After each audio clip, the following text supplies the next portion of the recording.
Hello guys, welcome to Rise Tales. The first story, Foreseen Nebula. This comes from the 50 situations line, or the 50 situations line, 50 stories to do with random stories, to do all sorts of things, horror, comedy, comedy, drama, that sort of thing. So it'll be an interesting thing to look at anyway, and we'll get to it. So the first story of this line is called Foreseen Nebula. Influenced by Ridley Scott's Alien, although it's actually influenced by some ripoffs of Alien, like Galaxy Terror, Foreseen Nebula, Titan Find, Insectoid, very much them type of movies, very much. But and, that's where you can that's where you go down the internet's rabbit hole for a change. Yeah, this was written in 2016, and it's basically, again, sci-fi, we're very alien influenced. It's set on a planet on a human colony. The story goes is the reason why the colonists are there, well, the reason why there's a human colony in the first place, is Earth has been taken down by this virus that has made women infertile, not to have children very much. So right off the bat, you have like a children men type situation going on. And you start to think, that is the reason why, really. So the government has decided to send the Iranian women who actually are fertile and basically send them up in space just to go to a colony and maybe reproduce more, actually. Because at this point, of course, back on Earth, very much, these are going to be the last surviving humans until they grow old, very much, or sadly, one kill, possibly, so far and so forth. That's how life works. So, no children are born, no more children on planet Earth. They get sent up to a human colony up in deep space somewhere, not in our solar system, some in a different solar system, actually, because apparently it was a result of a black star or something like that. No, a black hole or something, apparently. So they basically shifted to another galaxy, very much, in that place. I mean, the black hole itself is just a tame, small one, but he managed to suck away a space crew, very much, at the time, and they didn't even realise, actually, because it was quite unknown. It's small, but it did send to another galaxy, and that's where the colonies have actually been started, on small, uninhabited planets, very much.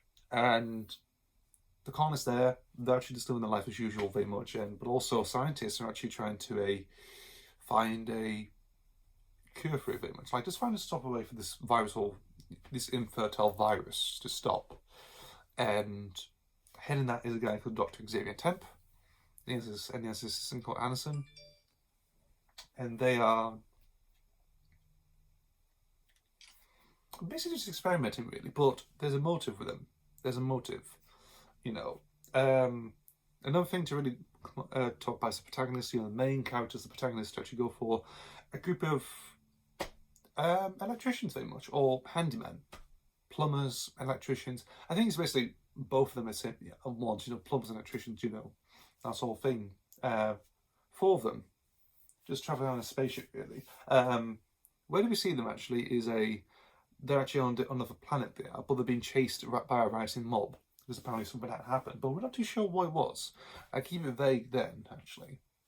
They're basically escaping like a little cart thing, very much, like a little dune, like a dune buggy or something like that, or moon buggy, something like that.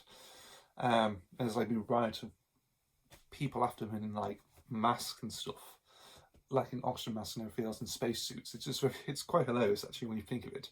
I mean, that's sort of after the prelude, of course, when human colonists, basically escape Earth into the uninhabited planet. And they basically escape the ship. They get a distress call to where the planet is, and they basically set off there. So there's 4 of them. You have the main leader called Jackson French, a guy called Caleb Smart, who's the other guy? Doug O'Donnell, that's it, and an android called HARV. Basically they wear like border suits, very much, like with pads on. Bit similar to those uniforms that the Daleks soldiers wore in Resurrection of the Daleks. You know what I mean? You know, a bit similar to those, but like a light grey, and they wear like some like black and yellow pads on them, very much. HARV is just, he wears like a little baller suit and some. He wears like a long sleeve shirt, very much like that. Again, like a typical baller suit, like a prisoner, very much like a typical prisoner, like orange suit prisoner, something like that.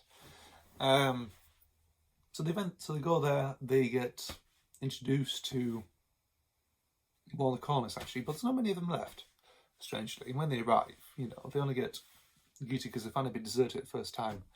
And it's like strange.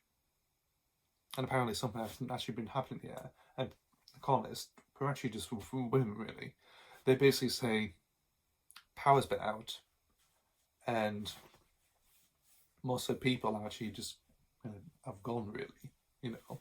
They thought they fled. Someone thought they might commit suicide. It's very quite strange really, you know, it's like a different kind of thing to do when you have a blackout really. And then they introduced the quartet introduced themselves to Dr. Xavier Temp, and obviously he's the one who's again, I mentioned before, trying to find a cure for the virus that's going on happening on Earth. You know, that may be possible, you know, to bring them back to normal. Who knows, really?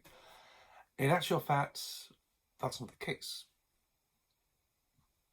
He wasn't out to find a cure for the virus at all. He was actually more interested in splicing DNA, very much, finding something and actually trying to create something that's, I guess, say more powerful, more withstanding to live longer, maybe, like an actual human, and that's what he was aiming to do. And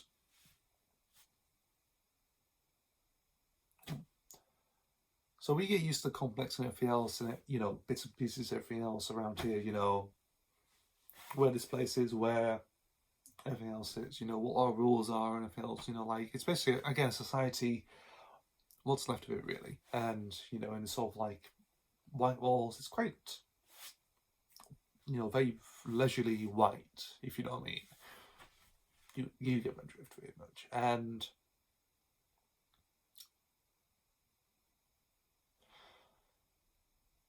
then they find the office. They find the office, they do. I mean, there's some bits and pieces here and there that are a bit irrelevant, you know, like, you know, the women try to seduce the quartet very much, you know, with, like, the stuff, really. But the main stuff really comes from the exploration in the office, which they found out some creatures out of the cages. They're actually like spliced weird creatures, alien creatures, that Temp and his assistant Alison have been experimenting on.